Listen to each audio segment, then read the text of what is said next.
we'll move on. In 1986, he actually probably had an opportunity to establish who was the better hemisphere. So it was the IRB 100-year centenary.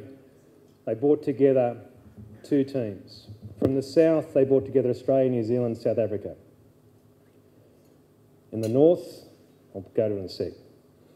So we got on the plane in Sydney with the All Blacks, and you've got to understand that the rivalry between Australia and New Zealand is quite profound. How many Kiwis in the room? Hands up. How many Aussies in the room? Oh, we've got you outnumbered. We've got you outnumbered. It's quite profound. When you sort of play the All Blacks year in, year out, and they are an extremely good side, they're a tough team, you get the occasional building, you get the occasional win.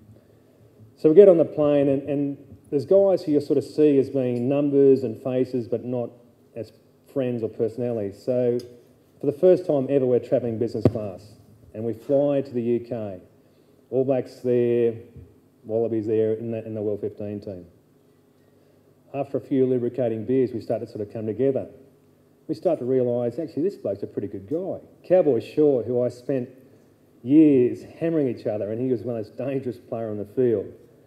He was a meat worker from Manawatu, and his job was to punch the skins off the lambs as they came off the production line and just knock that off. And he had this fantastic hook.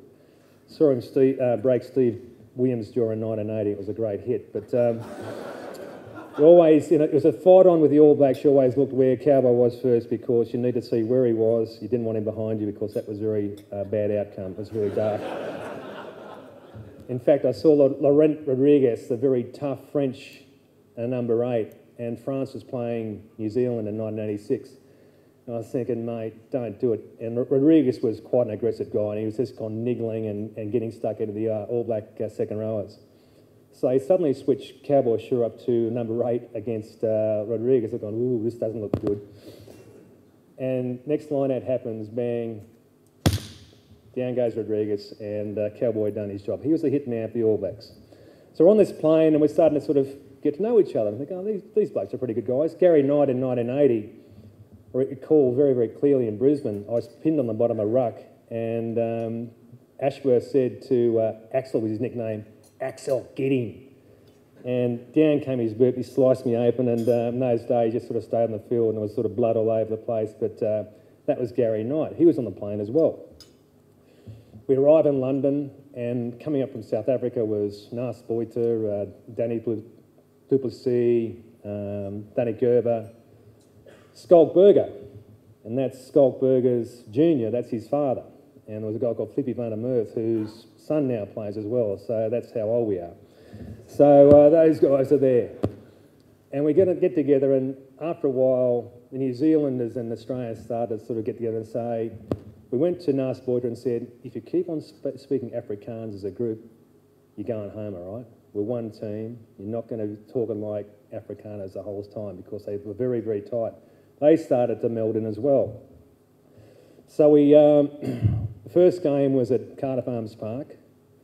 It was the southern countries plus France versus the British Lions, who we put away quite easily. And then we rolled on to Twickenham.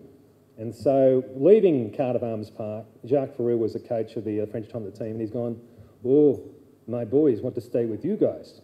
And we're going, why, Jacques? Because we're going to get smashed next week. And we're going, probably pretty fair call, Jacques. And next week, we absolutely demolished the 5 nations at a time at Twickers. After the game, everyone's really come together then. And we're having a drink at the hotel afterwards. And in the corner was this tough man, Cowboy Shaw, weeping in the corner. I said to Murray Mex, they're going, mate, what's going on with Cowboy?